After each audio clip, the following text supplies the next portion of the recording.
Hey guys, it is August 2nd, 2022, and today I want to go over a list of things that you should look out for before buying your C7 Corvette. These are now more relevant than ever since you're not going to really find a brand new C7 with these defects, and some may still apply to new C7s, but they're not in the market anymore. It's new. So before I start, a little backstory. This car was not the best financial decision at the moment of its purchase, and let me tell you why. Last year, I had a wide body Snapback Charger, and even though it was not a great car as far as performance goes compared to my Camaro that I had previously, it was still an amazing daily driver, and I enjoyed that car. However, there's one thing I did not take into account was the fact that those cars and the Challengers, Snapbacks, and Hellcats are the most stolen vehicles in the country. So next thing you know, I wake up one morning and my car is gone. Luckily, the cops were able to actually find it not even an hour later. However, a lot of the stuff I had in my car was gone. And when I went to pick up the car, my keys weren't working. I then had it towed to the dealership. I told them, just get the car running, reprogram the ECU, and fix the window. That's all I wanted. It also had damage on the front bumper because I don't know why actually. I don't know why it had damage on the front bumper. Those idiots that stole my car literally couldn't drive. So as soon as I got the car back, I drove down the street to AutoNation Doral. It's a Chevy dealership. And this, by the way, this is my third car buying from them, so they have an amazing sales department and they'll actually try and help you out. But nonetheless, I went down there with the idea to buy another Camaro because I said, screw this, I'm not dealing with this anymore. And deep down, I really did miss my Camaro. So I went there, they didn't have any. They had like older 2016 SSs, and I was like, no, I want a brand new Camaro, but they didn't have any at that time. It was probably in the middle of the shortage. And the lady, she's like, we do have this Corvette here. And I'm like, I could go into a Corvette. It never really crossed my mind that I wanted a Corvette or even desired a Corvette. I was like, why not? Let me give it a shot. It's a Grand Sport, not a CO6, but it still provides better performance than an SS. And after all, it is a Corvette. So I said, you know what? Let's check it out. And sure enough, I ended up falling in love with the car and got it. However, I did not do my due diligence as far as researching maintenance costs on these cars. It's something that came and bit me in the ass because the parts for these cars are not cheap. I went from a Charger that was like, sure, the most expensive thing on is maybe the engine and the tires, to a car that literally everything from the brakes to the tires to the engine to the electronics to the fluid to everything else is expensive. And of course, I should not be surprised, but I was definitely not expecting it. Now, with that being said, these are the things that I pretty much realized the hard way. That are things you should definitely look out for, and maybe something that could probably be a deal breaker for most people. Number one, it's wheel cracking, and this is by far the most important one of all of these because it probably is the most dangerous to deal with. The Grand Sport and the Z06 are notorious for the wheels cracking, and I'm not talking about like chipping or like paint issues, but legitimately cracking at the bead.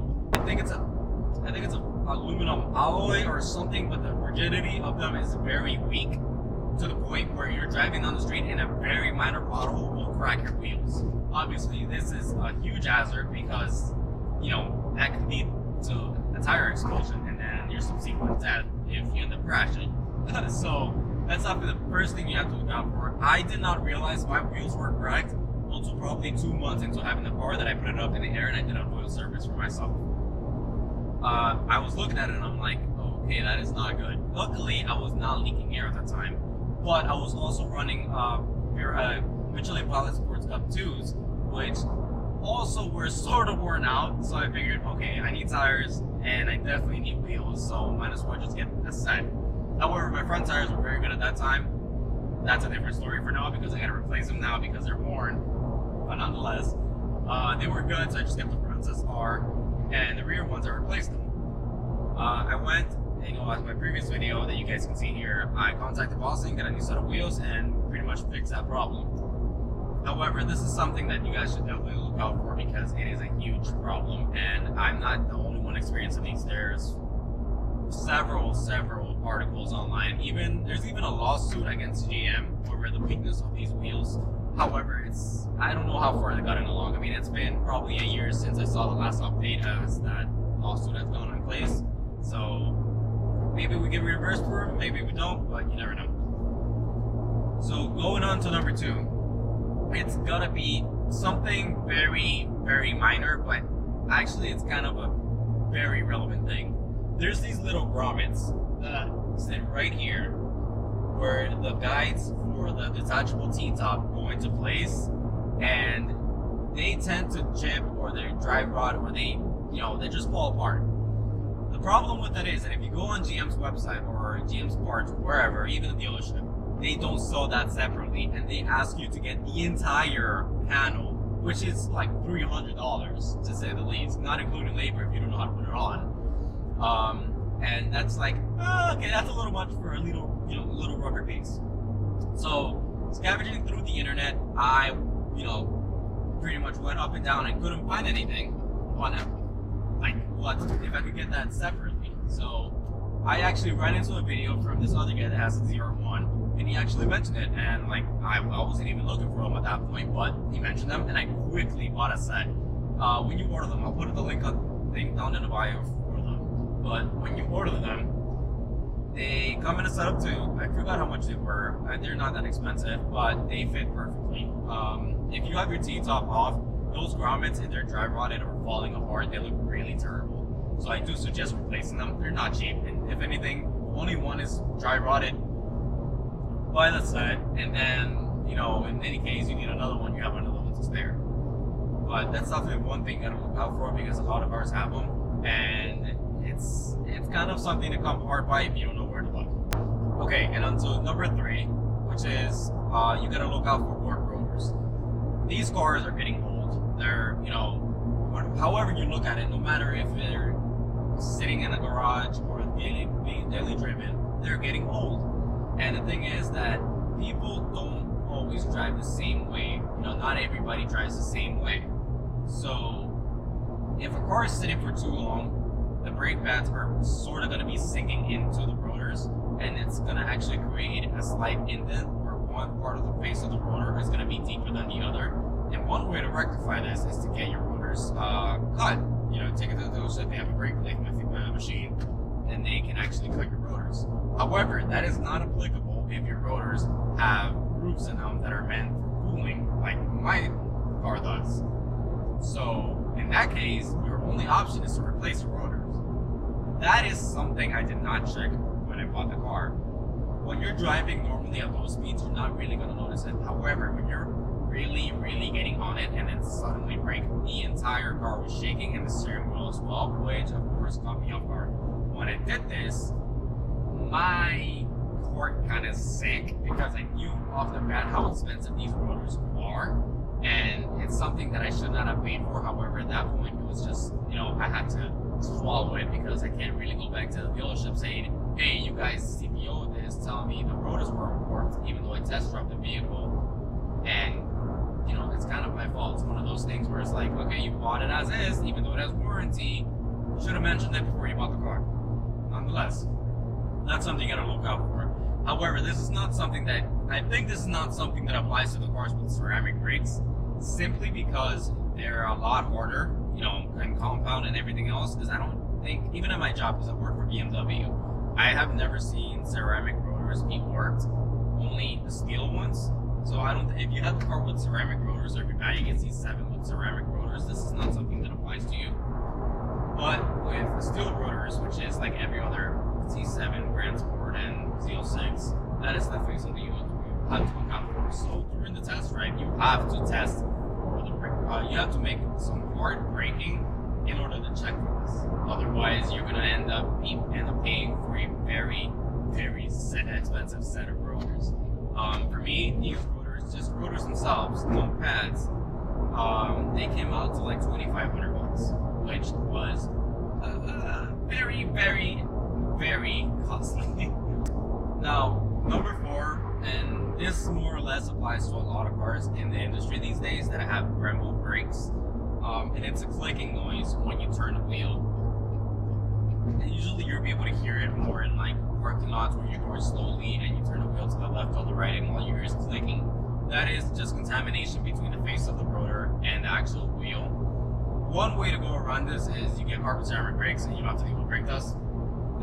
So that's a very expensive way to deal with it. Or they sell these aftermarket brake pads, like the ones I bought for my car when I got the new rotors, that they're not very good when braking hard. I'll be very honest with you, they are complete crap, but they reduce brake dust, and that's kind of a sacrifice I was willing to make, considering I'm not going to be tracking this every day, and it's more or less my daily driver. It is my daily driver, so I'm not going to worry about that.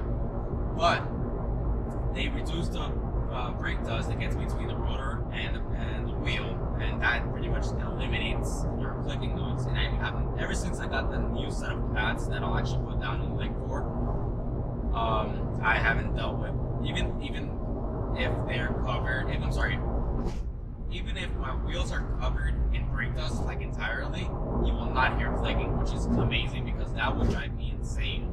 Like, you see a Corvette pulling up, the entire car is clean, looks amazing, but all you hear is click, click, click, click, click, click, click.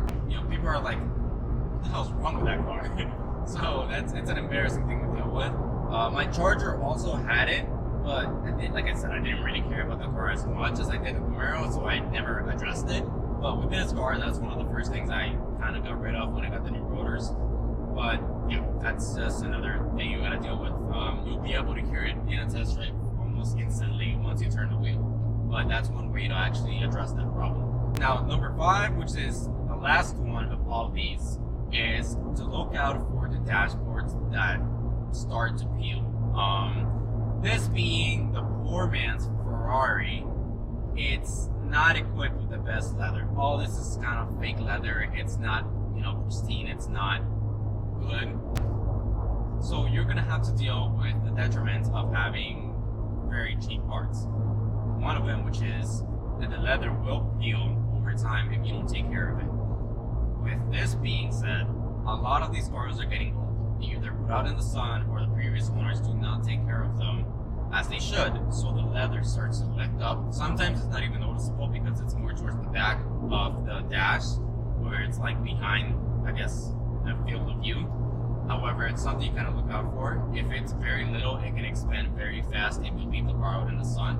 So you'll likely see like a bubble up ahead, like in the front portion of the dash, and that's where you'll see that the dash is lifting up. It is very expensive. In labor-wise, I have not checked how much it is online. Your best bet is maybe eBay. You might be able to find some dashes being sold from people parting out cars.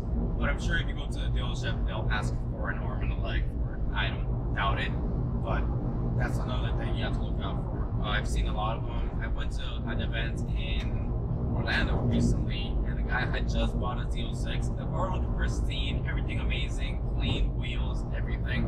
You look inside, the dash is all falling apart. That personally would drive me insane because I'd have to see it every day, but that's a cop, slowly down. That's a cop, that's a cop, that's a cop. Just smile and wave. Okay. But yeah, that's the last of it. That's pretty much all I can really think of right now. Apart from that, my car has been amazing. All those things were sort of the one. Okay, in my previous video, I had said that the engine and everything would be reliable, which is true. I just didn't mention these problems because more or less they're in the back of my mind now, and I don't have to deal with it. And that cop is coming up fast. No, it's a different problem. Oh, okay, thank God. Got scared for a second. But yeah, those are the things you have to worry about. And apart from that, if you really want to enjoy a Corvette, they're worth it by far. Apart from the Viper definitely gives it a run for the money. If and compare it to a 01, I swear this cop is giving me a heart attack. In comparison to a 01, the Viper Acer gives it a run for its money. But apart from that, there's really no other American car that beats a Corvette. I don't care what anybody says. I'm going to build this car and it's going to be better and badder than any Hellcat, any Mustang, and any Camaro. I mean, obviously I'm not going to be the fastest guy in the street, but in my opinion, it's a far better platform for those circumstances. Vipers, on the other hand, are a different story, so we're not going to get into that. But, yeah, so I hope you guys have a good day, and, yeah, that's the video for today. Bye.